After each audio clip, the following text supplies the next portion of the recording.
Praise the Lord. இன்னைக்கு ஏசப்பா நமக்கு கொடுத்திருக்க வார்த்தை என்னன்னா, ஆபகூத் தீர்க்கதரிசியின் புஸ்தகம் 2ஆம் அதிகாரம் வசனம் 3.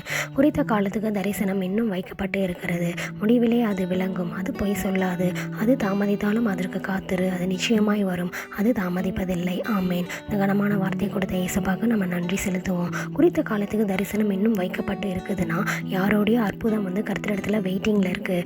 யாரோ நினச்சிட்டு இருக்காங்க தன்னுடைய வாழ்க்கையை குறித்து ரொம்ப லோவாக, நம்மளுக்கு ஏன் இன்னும் ஒரு முன்னேற்றம் இல்லை, நமக்கு ஏன் இந்த மாதிரி நடக்குது, எல்லாரும் நம்மளை தாண்டி முன்னேறி போயிட்டுருக்காங்களே, நம்ம என்ன குறை செய்கிறோம் அப்படின்னு சொல்லி யாரும் நினச்சிட்டு இருக்கீங்க.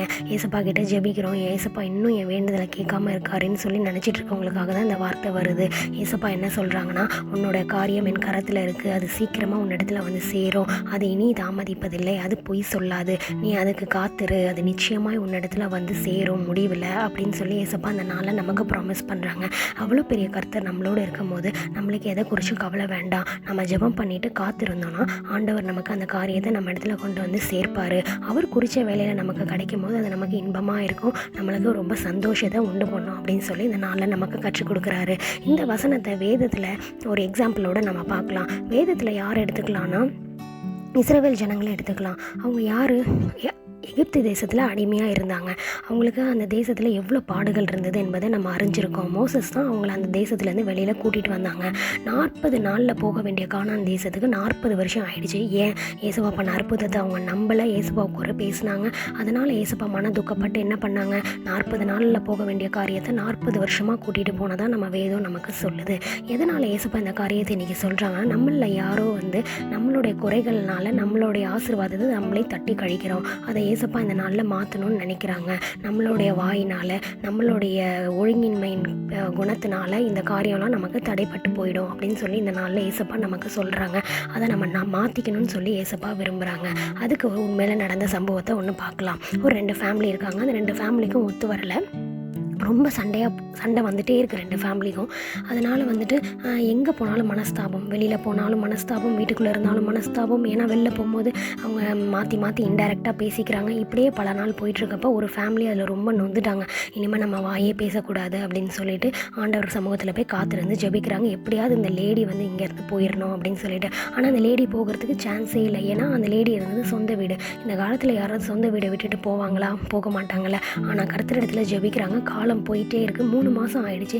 ஏன் இன்னும் ஏசப்பா நம்ம ஜெபத்தை கேட்காம இருக்காரு அப்படின்னு சொல்லிட்டு அவங்க யோசிச்சுட்டு, சரி இருந்தாலும் பரவாயில்ல, நம்ம ஆண்டவர்கிட்ட ஜெபிப்போம், அவர் தானே நமக்கு எல்லாமே அப்படின்னு சொல்லிட்டு காத்திருந்து ஜெபிக்கும் போது என்ன ஆகுதுன்னா, ஒரு நாள் அந்த லேடியோட பிரதர்ஸ் சொல்கிறாங்க, இந்த மாதிரி எங்களுக்கு பணம் தேவைப்படுது, அதனால் நம்ம இந்த வீடை ஷேர் பண்ணி விற்றுட்டு நம்ம அவங்கவுங்க தனித்தனியாக போயிடலாம் அப்படின்னு சொல்லும் போது அந்த லேடி அந்த இடத்துலேருந்து கிளம்பி போயிடுறத நம்மளால் பார்க்க முடியுது. அப்போ இன்னொரு ஃபேமிலி ரொம்ப சந்தோஷமாயிட்டாங்க.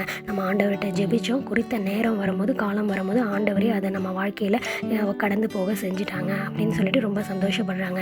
ஸோ இந்த காரியத்துலேருந்து நான் என்ன சொல்ல வரேன்னா, ஆண்டவர்கிட்ட நம்ம விசுவாசத்தோடு காத்திருக்கணும். ஆண்டவர்கிட்ட ஒரு காரியம் சொல்லுங்கள், நம்மளுக்கு ஏன் இந்த காரியம் நடக்கலை அப்படின்னு சொல்லிட்டு அவிவிசுவாசப்படுறதை விட ஆண்டவர்கிட்ட சொல்லிவிட்டு நம்ம காத்திருக்கும் போது ஏசப்பா அந்த இடத்துல கிரியை செய்வாங்க. இதை தான் இந்த நாளில் நமக்கு கற்றுக் கொடுக்குறாங்க. இது ஒரு சின்ன ஷார்ட் ஸ்டோரியோடு நம்ம பார்க்கலாம். ஒரு டவுன் இருக்குது. அந்த டவுனில் ஒரு பொண்ணு இருக்குது. அவள் பேர் என்னன்னா லில்லி. அவள் ஒரு பெரிய பெயிண்டர் ஆகணும், ஆர்டிஸ்ட் ஆகணும்னு சொல்லிட்டு ரொம்ப ஆசைப்பட்டுருக்கா. ஆனால் அவள் சின்ன பொண்ணு, ஸ்கூல் ஒர்க் இருக்கனால அவளால் அதை செய்ய முடியல. ஆனாலும் அவளுக்குள்ளே இருக்க பேஷன், அதை எப்படியாவது நான் பண்ணி முடிக்கணும் அப்படின்ற வெறியோடு அவள் செயல்பட்டுருக்கா.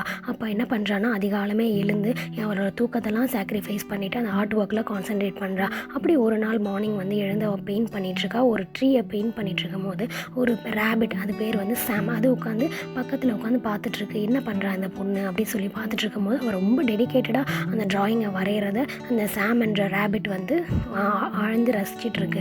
அப்போ என்ன ஆகுதுன்னா சரி நம்ம இவளுக்கு ஏதாவது ஹெல்ப் பண்ணலாமே அப்படின்னு சொல்லிட்டு அந்த சாம் என்ற ரேபிட் நினைக்குது. அப்போ அவளுக்கு போயிட்டு ஹெல்ப்பும் பண்ணுது. இப்படியே பல மாதங்கள் போகுது. போனதுக்கப்புறம் அந்த ஊருக்கு ஒரு நோட்டீஸ் வருது. என்னென்னா, நம்ம ஒரு ஆர்ட் ஃபேர் வைக்க போகிறோம், ஒரு எக்ஸிபிஷன் போட போகிறோம், அதில் உங்களுக்கு யாருக்கெல்லாம் டேலண்ட் இருக்கோ உங்களோட ஆர்ட் ஸ்கில்ஸை காமிங்க அப்படின்னு சொல்லி ஒரு நோட்டீஸ் வருது வீட்டுக்கு. அப்போ அவள் ரொம்ப சந்தோஷப்பட்டுட்டு சாம் கிட்ட ஓடி போய் சொல்கிறா, இந்த மாதிரி வந்திருக்கு, நீ என்னை கைட் பண்ணு அப்படின்னு சொல்லும் போது சாம் என்ற ரேபிட் கைட் பண்ணுறாங்க. அப்போ என்ன ஆகுதுன்னா, அந்த அந்த க்ரௌடில் போயிட்டு அவள் வந்து தன்னுடைய மாஸ்டர் பீஸை வந்து வரைஞ்சி க்ரௌடுக்கு காமிக்கிறா. க்ரௌட் எல்லாரும் அவ்வளோ அப்ளாஸ் பண்ணுறாங்க. ரொம்ப சந்தோஷப்படுறா லில்லி. அவளோட ட்ராயிங் ஒர்க்கை பார்த்து அவளே ரொம்ப சந்தோஷப்பட்டு மெய் மறந்து நிற்கிறா. அப்படி நிற்கும் போது தான் ஒரு விஷயத்தை ரியலைஸ் பண்ணுறா. என்னென்னா, கரெக்டான டிட்டர்மினேஷன் நமக்கு இருக்கணும், கரெக்டான ரைட் கைடன்ஸ் நமக்கு இருக்கும்போது நம்ம வாழ்க்கையில் எதை வேணாலும் சாதிக்கலாம் அப்படின்னு சொல்லி நினைக்கிறா. அவளுக்கு டிட்டர்மினேஷன்னா எது இருந்தது? அவளுக்குள்ள இருந்த வெறி. என்னதான் அவள் சின்ன பொண்ணாக இருந்தாலும் தன்னோட தூக்கத்தெல்லாம் தியாகம் பண்ணி காலையில் எழுந்து அவள் ஒர்க் அவுட் பண்ணால, அதுதான் அவளுக்குள்ள இருந்த டிட்டர்மினேஷன். அப்புறம் ரைட் கைடன்ஸ். சாம் என்ற ரேபிட் வந்து ரைட்டாக அந்த டைமில் வந்து கைட் பண்ணிச்சில்ல. ஸோ அதனால் அவள் வந்து சக்ஸஸ் அடைஞ்சான்னு சொல்லிட்டு இந்த ஸ்டோரியில் நம்ம வந்து பார்க்க முடியுது. ஸோ இதை தான் இந்த நாளில் உங்களுக்கு நான் சொல்ல வரேன். நம்மளுக்குள்ளே என்றைக்குமே பாசிட்டிவ் தாட்ஸ் இருக்கணும். நம்மளால் முடியாது அப்படின்னு சொல்லி ஃபெட்டப் ஆகி உட்காரதை காட்டிலும் நம்மளால் முடியும்னு சொல்லி நீங்கள் எழுந்து நிற்கணும். என்னதான் நம்ம வாழ்க்கையில் முன்னேற்றம் இல்லைனா கூட நம்மளால் முடியும்னு சொல்லி நீங்கள் நினச்சி பாருங்கள், கண்டிப்பாக அந்த காரியம் நடக்கும். அதுக்கப்புறம் இயேசுவா மேலே இருக்க விசுவாசம். நம்ம என்றைக்குமே பாசிட்டிவாக நினச்சிட்டு ஆண்டவர் நமக்காக செய்வார் அப்படின்னு சொல்லும்போது ஆண்டவர் குறித்த நேரத்தில் நமக்கு கொண்டு வந்து அந்த காரியத்தை கொடுப்பாங்க. நம்ம என்றைக்குமே அவிவிசுவாசத்தோடு இருக்கக்கூடாது. ஏசப்பா வந்து குறித்த காலம் நமக்கு வைத்திருக்காங்க. அந்த காலத்தில் நமக்கு கொடுக்கும்போது அது நமக்கு இன்பமாக இருக்கும், சந்தோஷமாக இருக்கும்னு சொல்லிட்டு வேதம் நமக்கு இந்த நாளில் கற்றுக் கொடுத்துருக்கு. ஸோ இந்த வார்த்தையை கொடுத்த ஏசப்பாக்கு நம்ம நன்றி செலுத்துவோம். ஏசப்பா நன்றி இந்த வார்த்தைக்காக. இது உங்கள் பிள்ளைகள் இடத்துல போய் பேசுவதாக. இந்த வார்த்தை நீங்கள் யார் கூட பேச சித்தம் வைத்திருக்கிறீரோ அவங்களோட பேசுங்க ஏசப்பா. ஏற்ற காலத்தில் உங்களோட பிள்ளைகளோட தலையை உயர்த்துங்க ஏசப்பா. உங்கள் குறித்த காலம் வரும்போது அதை நிறைவேறணும் ஏசப்பா. அந்த தாமதிக்காதுன்னு சொல்லியிருக்கீங்க, அதை பொய் சொல்லாது சொல்லியிருக்கீங்க. வாக்கு மாறா தேவன், நீங்கள் அவர்களுக்கு இந்த காரியத்தை வாய்க்க செய்யும்படியாக ஜெபிக்கிறேன்ப்பா. உங்கள் கரத்தில் ஒப்பு கொடுக்குறேன். இயேசுவின் மூலம் ஜெபிக்கிறேன் நல்ல பிதாவே, ஆமீன். நாளைக்கு இன்னொரு பைபிள் வேர்ஸோட ஒரு சின்ன ஷார்ட் ஸ்டோரியோடு உங்கள் எல்லாரையும் மீட் பண்ணுறேன். God bless you all.